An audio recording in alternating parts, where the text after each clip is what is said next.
নতুন শ্বশুর বাড়ি জনকি তো মিষ্টি নিয়ে যায়।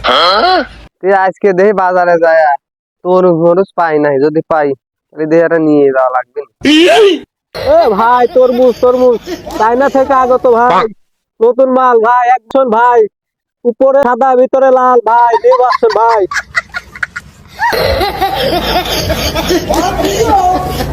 হ্যাঁ ভাই তরমুজ বসছেন ভাই, এটাই লেগে নিউ আসছেন ভাই, বসছেন চায়না থেকে আগত। ও তরমুজ দেখে তো ভাই পছন্দ আছে ভাই, শ্বশুর বাড়ি নিয়ে গেলে শ্বশুর খুব খুশি হবে নি ভাই। কত করে ভাই? ভাই শোনেন, শোনেন, দাম সস্তা, ভরাই আত্মা, বুঝছেন? এখন কোনটা লাগবে আপনি তাই বলেন। তাহলে ভাই আমার এই বড়টাই দেন। ওটাই নেবেন না? হ্যাঁ। আচ্ছা ভাই। কথা মশা নাই তো ভাই আবার? না ভাই জিনিস ভালো, বুঝছেন? আপনি দরকার লাগে দেহি ভাই বাজা দেহি। ও যাকে ভাই ভালোই আছে।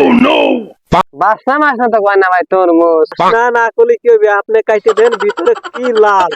তাহলে মাল ভালো আছে? ভাই মাল একের মাল। হ্যাঁ ভাই। মাল একখান দিলাম, তাহলে এটা নিয়ে যান নাকি? কয় টাকা দেবো ভাই? ভাই এর দাম আছেন 600 টাকা, বুঝছেন? হ্যাঁ। আপনি এখন যাচ্ছেন দেখতেছি শ্বশুর বাড়ি, হ্যাঁ 500 টাকা দেবেন ভাই। মাল ভালো আছে তো ভাই তাই? মাল একের মাল। এই যে ভাই টাকা নেন, তাহলে আমার মাল দেন। আচ্ছা ঠিক আছে ভাই, তাহলে এটাই নেন না। समझ रहे हो आप? समझ रहे हो?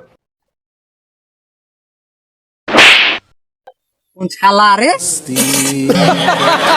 হীরা ভাই আমার কিছু কইলেন? ভালো আছে তো? হ্যাঁ আল্লাহ লাগছে, আপনি ভালো আছেন? আলহামদুলিল্লাহ ভালো আছি। আমি বাজারে যাচ্ছি, কয়টা বাজার আনছি। ওদের ভিতরে আছে আমার অবস্থা খারাপ হয়ে গেছে। সুমন্দির ছেলের কাণ্ড দেখাচ্ছো, হ্যাঁ? কিছু নিয়ে আসে নাই, হাতে করে নতুন শ্বশুর বাড়ি আসছে। আমার আর কিছু বলার নাই। বড় বড় তরমুজ আসতেছে, তাই আমি আবার এই যে কিনে নিয়ে আইছি বড় বড় তরমুজ। আরে বাপু, তুমি তো জবর কাম করছো গো। অনেক বড় তরমুজ। আপনি খুশি আছেন? হ্যাঁ বাবা, আমি খুব খুশি হয়েছি তোমার যাকে তরমুজ আনাতে। এটা কি চায়নার প্রোডাক্ট? হ্যাঁ হ্যাঁ।